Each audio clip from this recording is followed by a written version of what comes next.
Dear friends, I think I have a really interesting story to tell you.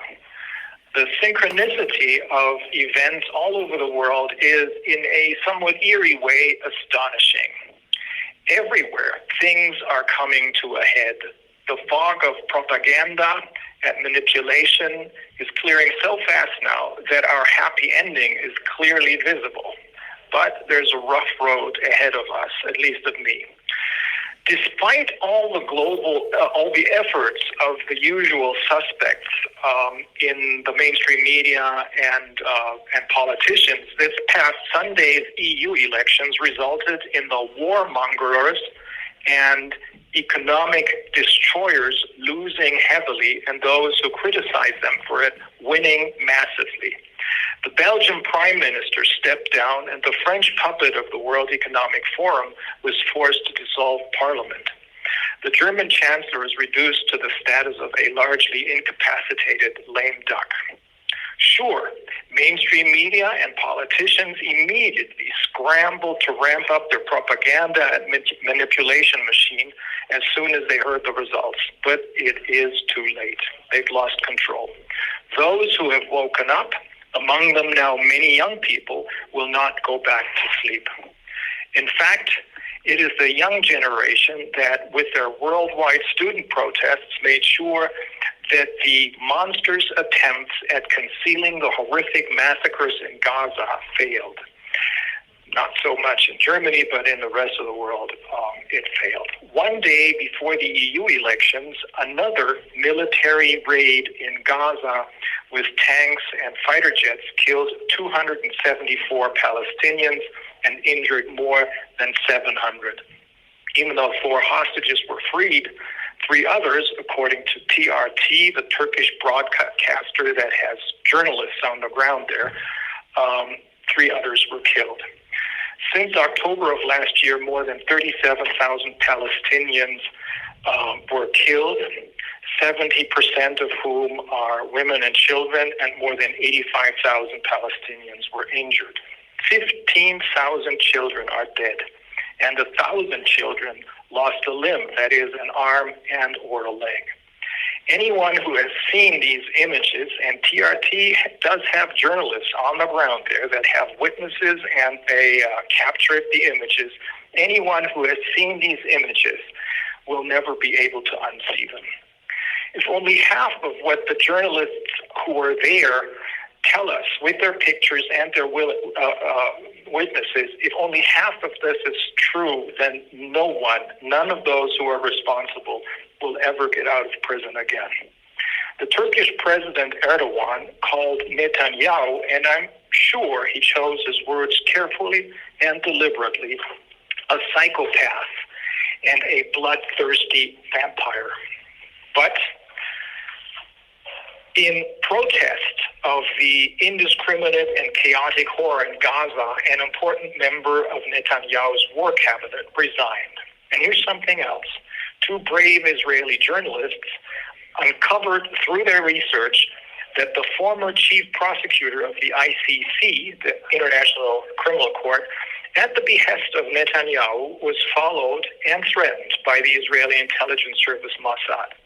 The 2 journalists were not able to publish their story in Israel, but managed to get it published in the UK through The Guardian and in Germany through Süddeutsche Zeitung. And the successor of that chief prosecutor was not intimidated, and he asked for arrest warrants, as we all know, not just against Hamas leaders, but also against Netanyahu and his Secretary of Defense. Sure, as a response, U.S. puppets are now threatening to sanction officials of the ICC if they go any further. However, they're now forced to do this in broad daylight and before the eyes of the world, thus demonstrating that the puppet masters actually, are not just standing with their backs against the wall, but already halfway through the wall. It seems odd that what is happening in my criminal case is almost simultaneously mirroring these events. But I am, after everything I've learned over the past 4 years, sure that this is not a coincidence. After it became clear that the charges against me lack any substance whatsoever, as the indictment was based on a criminal complaint filed by deeply disturbed criminal liars, the presiding judge's last resort was to exchange the facts and invent new ones out of thin air. To match this bizarre behavior with more of the usual intimidation and dehumanization tactics, they were simply ramped them up. In addition to me being transported from the prison to the court in handcuffs that are chained to a belt around my waist, they now put chains around my ankles as well. Plus, they had 2 busloads of heavily armed police officers accompany the transport. And the two heavily guarded officers who drove me to the court building wore bulletproof vests and asked me if I wanted one too. I wonder why they didn't ask me if I wanted my Winchester. When I declined, they asked me to sign a waiver and declared that wearing a bulletproof vest is a good idea, as accidents may happen. I wonder what they meant, or what that was supposed to mean. In court, my attorney, Katja Vroma, asked the presiding judge if he knew what this was all about. He said he didn't, but he lied, of course. Back in prison, the deputy chief officer in charge of the prisoners who are only in preliminary detention, as opposed to those who are here to serve a prison term after having been found guilty in a final judgment, told me that the presiding judge had received anonymous threats, including death threats. Now, instead of investigating this and inevitably coming to the conclusion that this is a false flag operation instigated by those same people who are trying to get my money and put me behind bars, it seems to have been easier for these people to act as usual, shoot first and then ask questions. To top this, the deputy chief officer looked at me, explained that I'm very athletic and that one other inmate may feel threatened by me. This was enough of a justification for him to transfer me once more to the maximum security ward in this maximum security prison where there's no communication with my friends, with all the other inmates, and no opportunity for sport. I suppose they think they defused me. This whole charade is now beginning to feel like our defense team is kind of landing on Omaha Beach, except we do not intend to become victorious cannon fodder. Rather, we prefer the image of John Wayne in True Grit, when he reigns between his teeth, gun in one hand, rifle in the other, charges and wins against the bad guys. However, let us not forget 2 things. First, what is going on in the world has nothing to do with black against white, Russians against Americans, Muslims against Jews, etc. Rather, the reality is this is about good against evil. Everything else is an illusion created by the monsters who are playing the only game they know, the divide and conquer game. Second, I think a word of caution is in order for our own protection on this final leg of this war. We're all of us, black people, white people, Muslims, Christians, Americans, Russians, Chinese, etc., fighting for peace and for a human world with love. But do not forget that we're fighting against psychopaths.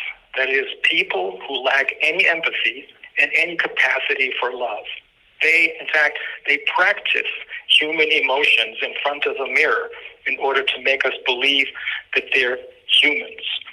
But they only do it to fool us and to get what they want. Remember the video I made a year ago about the psychology behind all the panic mongering and the psychopaths who are the puppet masters behind all of this, who use idiots and psychopaths as their most important puppets? Well, in that video, I explained that a famous, brilliant Polish psychologist by the name of Dr. Lobachevsky and his group of psychologists had found out already in the 1960s psychopaths lack any human qualities, and they're born that way.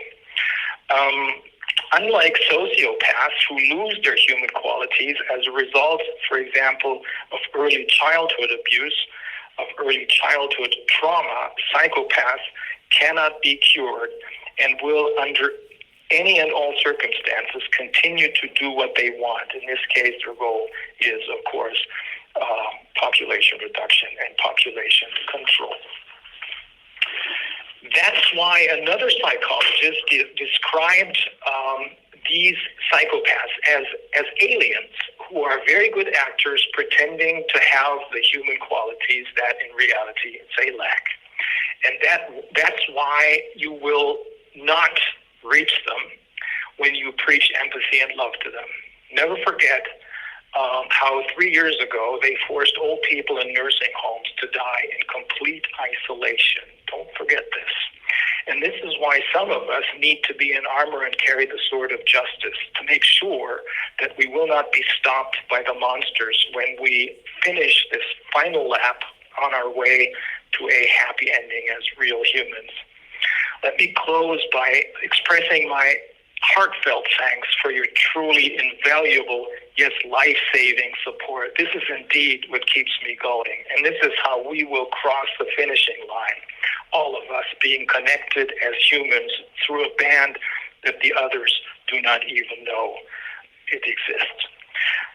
I'm not sure if I told you about these songs already. Van Halen, Jump and Dance the Night Away, Adriano Celentano from Italy, Azzurro, Amy Winehouse, Valerie, Eddie Money, Take Me Home Tonight. And then there's a movie, Out of Africa. I think it's great. Robert Redford and Meryl Streep. See you all soon. We will not give in. We will not give up.